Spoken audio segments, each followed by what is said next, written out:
Hi guys, welcome back to my channel. Firstly, let me apologise for the quality of this video. Unfortunately, for anyone who doesn't follow my Facebook, I dropped my phone like a foot, maybe two at a push, probably not even 2 foot. But it just isn't working. I've had to send it off to Samsung for repair. So I've sent it off to Samsung for repair, so I'm not going to be getting that back till next week. So unfortunately, I'm using either my laptop, which I'm using right now, or my SLR camera. And I'm trying to get to grips with both just for the meantime. So apologies for the poor quality of this video. Secondly, this was going to be a video about again, for anyone who doesn't follow my Facebook, my Instagram, this was going to be a video about the tonsillectomy that I had on Friday. However, due to dropping my phone, I lost a lot of that footage because when they repair it, they're going to wipe my phone. So I will probably lose everything that I've saved on there. Again, stupid me, didn't have it backed up, so I've double learnt my lesson. But yeah, so I'll get all that out of the way. This is just going to have to be a chatty video because I don't know, I can't obviously go back in time and refilm it. So I'm going to just start off by giving you background of what's been going on. So I'm now 7 days later. I had a tonsillectomy on Friday. The reason that I had the tonsillectomy is because I've had tonsillitis on and off since I was probably about 5. I should have had the operation when I was about 7. I was booked in for it, but unfortunately, on the day of the operation, I was left for a long time. They gave me pre-meds and they wore off, and I was just petrified. It really, really frightened me. So they couldn't operate. I got myself in such a state. So that happened when I was little, and then I got tonsillitis on and off. Most winters I'd be really poorly with it. I got it on and off for a long time.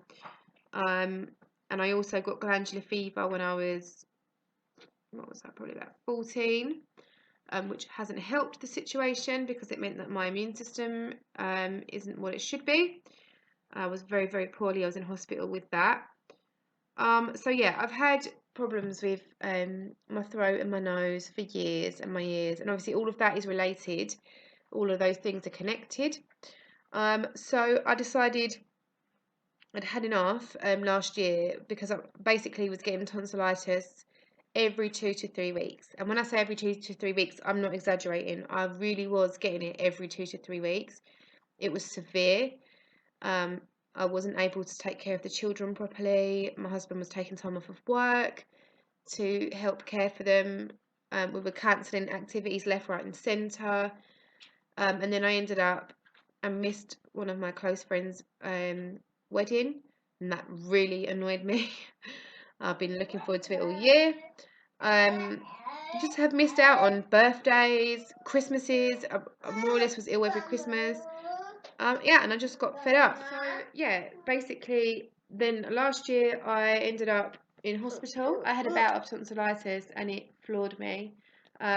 Normal antibiotics weren't working. My neck swelled up.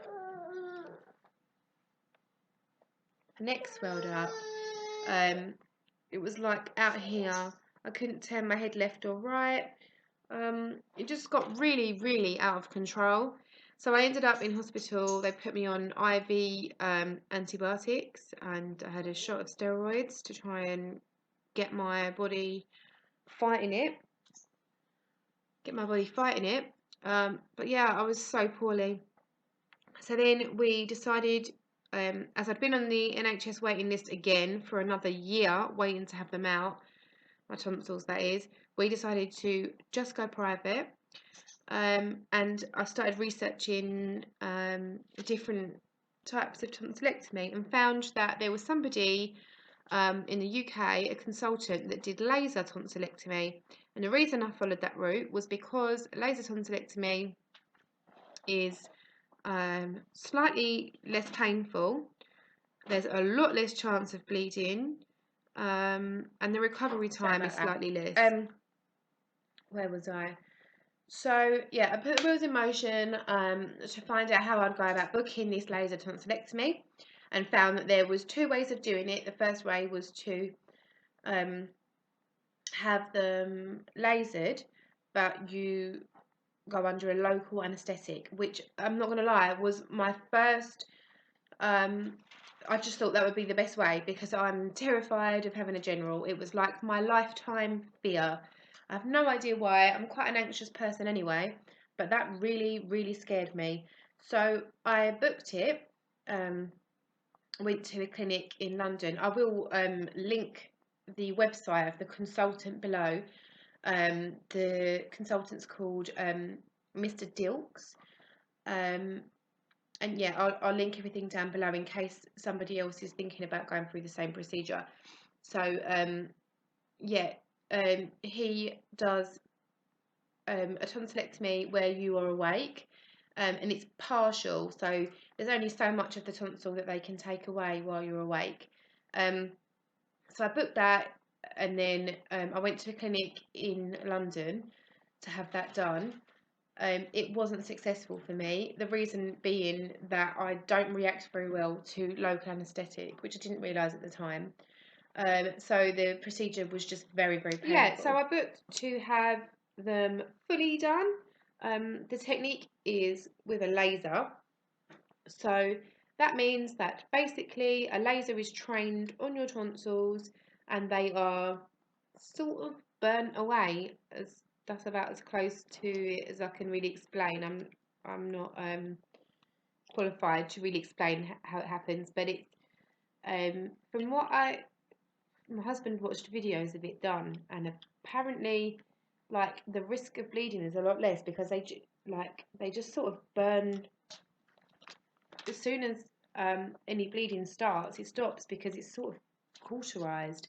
So there's very little bleeding that occurs, which is obviously really good in an operation like a tonsillectomy because you don't want any bleeding coming from that area because I think it's quite near the arteries and stuff. So I ended up having to book the another procedure, and I had that done in Redbridge. And I had that done last Friday, so I'm now day 7. It is still very painful now, but I'll go through what it was like. The procedure. So I went there on the day. I got there early in the morning. I had my procedure in the afternoon, I think, so there was quite a bit of waiting around, which for somebody who was as nervous as I was, that probably wasn't ideal. I did get myself a little bit worked up, but actually it was completely unnecessary because the procedure was so, that part of it was actually really easy. I just went into, I had a gown on and some stockings. I went into a little room. The anaesthetist done everything really fast because obviously I was terrified. She needed to go quickly, so they put a cannula in. They put some sort of strong medication in that just sort of made me away with the fairies. And before I even got a chance to complain, I put my hand up to cover my face and was about to say, "Oh, this is horrible," and I was out. I didn't feel myself going to sleep. I have no recollection of going to sleep. I just remember talking to my husband and saying, "Oh, this is not good," and that was it for me. Apparently, they tried to shoo him out of the room, and he said, "No, no, I'm going to wait until she's asleep." And the anaesthetist said, "No, no, she's asleep," but he couldn't tell because my hand was like this on my face, and I fell asleep like that. So that part of it was so fine. The worry was not necessary at all. I overdid that completely. And then I woke up. I felt okay. I just had obviously a really bad sore throat. But I have to say, the sore throat just developed on and on and on from there. And it got progressively worse. Unfortunately, I was really congested. So that made it 10 times worse because I couldn't clear the congestion from my nose and my throat. And that has probably been the worst part of this, actually. The sore throat is bearable because you have pain relief, but the congestion, I just can't clear it. So it's gotten gradually better every day. I would say days 1 to 4 were 100% the worst, as everybody said they would be. Oh, that look nice. Mama. Days 1 to 4 were the worst, for sure.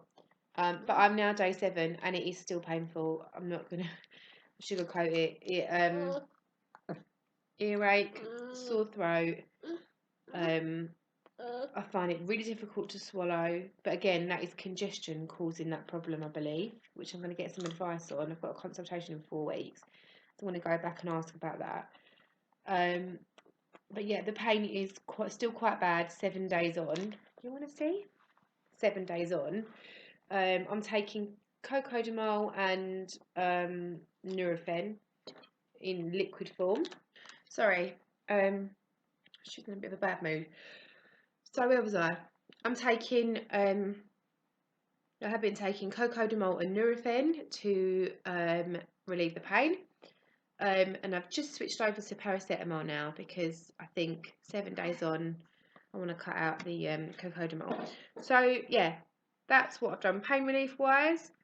I've not really needed anything else. I have been gargling with something called Difflam, Difflam. That's like an oral rinse, and it's very good for cleansing that area, and also for pain. It does give you a slight bit of pain relief. So yeah, my main issue really has been the pain. At times has been very bad, and the congestion. I wasn't expecting it. I'm just full of like mucus, and I can't really clear it. So that's been quite difficult. So yeah, I'm gonna get up. I'm gonna go back for consultation in 4 weeks. So like in March sometime, and hopefully that will put an end to the tonsillitis.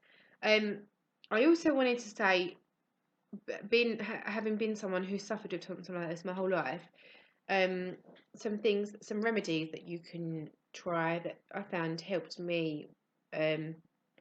Not so much when it's been really severe, because when it's severe, you kind of just need antibiotics. But when it's, like just sore, things that you can try. Basically, honey lemon. It's a really traditional remedy. People have been using it for years, but it's because it does work. I think the lemon is, what do they call it? Astringent or something like that. Because it's so acidic, it really cleans.